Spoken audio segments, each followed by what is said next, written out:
राजस्थान येथील 13 वर्षीय मुलीवर बलात्कार झाल्याप्रकरणी सांगलीत प्राची इनामदार यांनी जिल्हाधिकाऱ्यांना निवेदन दिले। सांगली येथील बालाजी फाउंडेशनच्या अध्यक्षा प्राची इनामदार यांनी जिल्हाधिकाऱ्यांना श्री गंगाधर राजस्थान येथील 13 वर्षीय कुमारी अंशू बघेल या अल्पवयीन मुलीवर तेथील 32 नराधमांनी बलात्कार करून तिचा निर्घृण खून केला, त्या प्रकरणी त्या नराधमांना फाशी व्हावी यासाठी यांनी आज जिल्हाधिकाऱ्यांना निवेदन दिले। यावेळी वीर सिद्धनाथ संघटनेचे संस्थापक अध्यक्ष ॲडव्होकेट प्रमोद इनामदार हे देखील उपस्थित होते। मी प्राची इनामदार, बालाजी फाउंडेशनचे अध्यक्ष। तर मला सरकारला असं विचारायचं आहे की तुम्ही स्त्री भ्रूण हत्यासाठी तुम्ही कायदा काढलेला आहे, पण अशा नराधमासाठी तुम्ही का नाही कायदा काढला?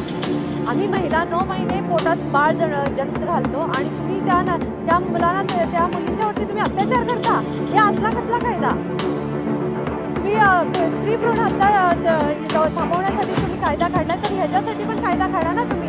अशा नराधमांना तुम्ही कठोर शिक्षा द्या, फाशीची शिक्षा द्या।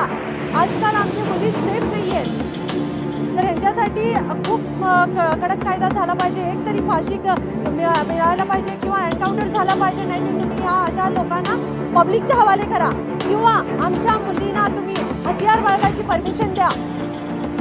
तर मी सरकारनं हेच मागणी आहे माझी की तुम्ही कायद्यामध्ये बदल करा आणि अशा नराधमांना तुम्ही फाशीची शिक्षा जाहीर करा आणि त्या मुलींना, अशा बलात्कारी मुलींना, तुम्ही बलात्कार झालेल्या, अन्याय झालेल्या मुलींना तुम्ही न्याय मिळवून द्या।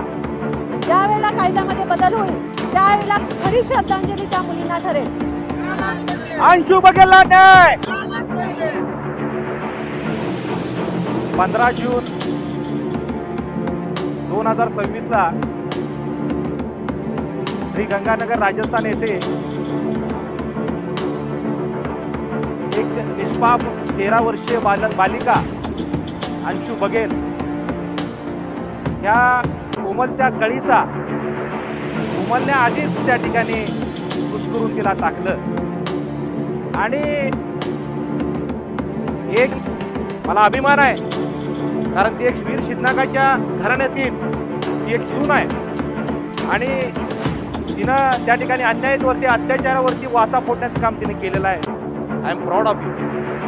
तर अशा पद्धतीनं हे आम्ही निषेध आंदोलन केलंच, पण हे सातत्यानं वरचेवर हे प्रकार होत आहेत, तर हे कुठेतरी थांबले पाहिजेत आणि त्या ठिकाणी मॅडमची इच्छा आहे की या कायद्यामध्ये बदल झाला पाहिजे। या ठिकाणी प्रत्येक बलात्कारीची केस आहे ते त्या ठिकाणी फास्ट ट्रॅक कोर्टात यामध्ये चालली पाहिजे आणि या महिलांना या ठिकाणी 140 कोटीपैकी 70 कोटी ह्या जनतामध्ये महिलांचा वाटा त्या ठिकाणी आहे आणि या महिलांच्याकडेच त्या ठिकाणी सरकार दुर्लक्ष करत आहे आणि छोट्या छोट्या मुलींना सुद्धा ते हिंडू फिरू देत नाहीत किंवा हे जग बघू देत नाहीत। याचा या ठिकाणी तीव्र शब्दात निषेध व्यक्त करतो आणि अशा घटना ज्या आहेत त्यावरती जरब बसली पाहिजे। अशा पद्धतीने कडक कायदा या महाराष्ट्रात असेल किंवा देशात झाला पाहिजे आणि या पुढाऱ्यांनी सुद्धा या विषयावरती गांभीर्यानं लक्ष या ठिकाणी दिलं पाहिजे आणि या ठिकाणी मी गंगानगरची जी घटना घडलेली आहे त्याचा मी पूर्ण निषेध व्यक्त करतो।